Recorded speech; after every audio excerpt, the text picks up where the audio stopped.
LGBT community are worried, just because in the past, during segregation era, or when women were trying to, you know, get the right to vote, religious liberty was often used to defend and justify that discrimination. So a lot of people in the LGBT community just have this fear due to the past examples that that's what's going to happen. So I was wondering if you could speak to that. Well, you know, it's interesting you bring up that example. If you actually look at the history in this country of defeating slavery, if you look at the history of defeating Jim Crow, there's leaders in the church that played a critical role. Reverend Martin Luther King stood up against, you know, you read the letter from the Birmingham jail where he calls upon the conscience of Christians to stand up. Yes.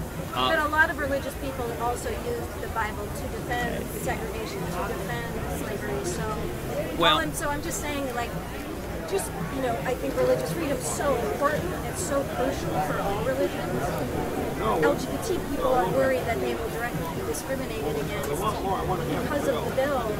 But we don't have a right to force anyone to abandon their faith. Tonight at the rally, we're going to have people from all over the country who have lived according to their faith and have been persecuted for it. And it is one of the foundational commitments of who we are as Americans, to respect diversity, to respect the right of every American to live according to his or her conscience, his or her faith. Sure, but for example, still in a lot of states, LGBT people can be fired for just being gay or for just being trans. That's totally legal. I mean, how do you feel about that? That just doesn't sound very American to me. You know, at the end of the day,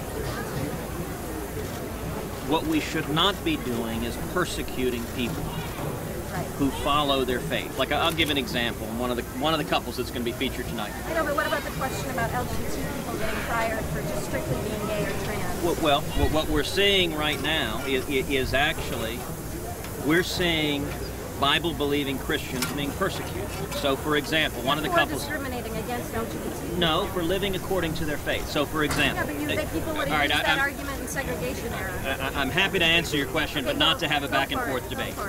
So, one of the couples tonight who's going to be featured is Dick and Betty Odgard. They're from Grimes, Iowa. They're a wonderful couple.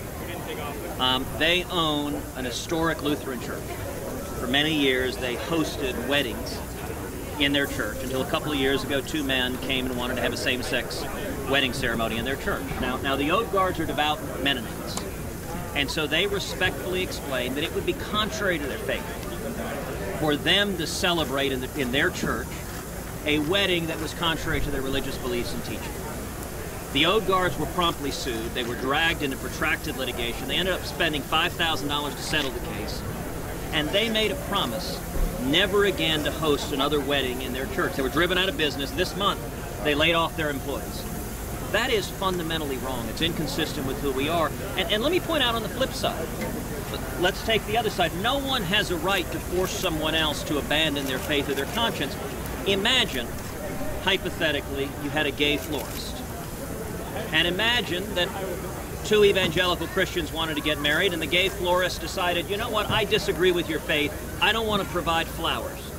I would say they should provide the flowers. Just like gay people should be able to get married in the church they want. I disagree with your faith and don't want to participate. And you know what? There are lots of other people you can buy flowers from. Just like we don't have a right to force a Jewish rabbi to conduct a Christian wedding ceremony. We don't have a right to force a Muslim imam to conduct a Jewish wedding ceremony. We are a country that respects pluralism and diversity, and there is this liberal intolerance that says that anyone that dares follow a biblical teaching of marriage, that is the union of one man and one woman, must be persecuted, must be fined, and must be driven out of business. More tolerance for LGBT people who have constantly been persecuted in this country.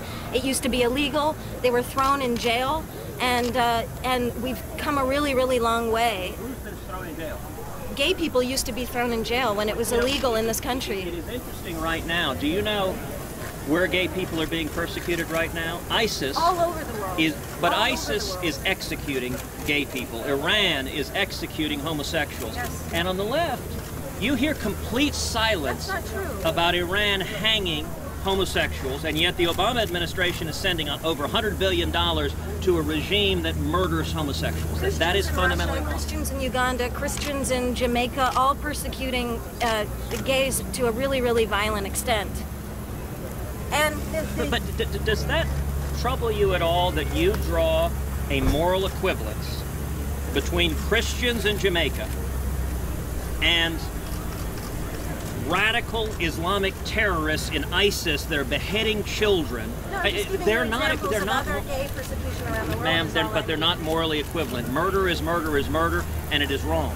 And it's wrong across the board, and there is a difference between a community like Jamaica that may have different standards, may not be celebrating a gay pride parade, but they're not murdering people, and if they were murdering people, it would be wrong. A lot of gay people are getting killed. But in Iran and ISIS, it is the governmental body that is executing them for being homosexual. And why does the Obama administration not stand against it? I don't know. I would love to talk to Obama about it. That'd be great. Well, good. Then we're agreed on that. No, well, we're not. Don't do that. We're agreed on it. Ma'am, we've had a long discussion. Yeah, I appreciate it. Yeah.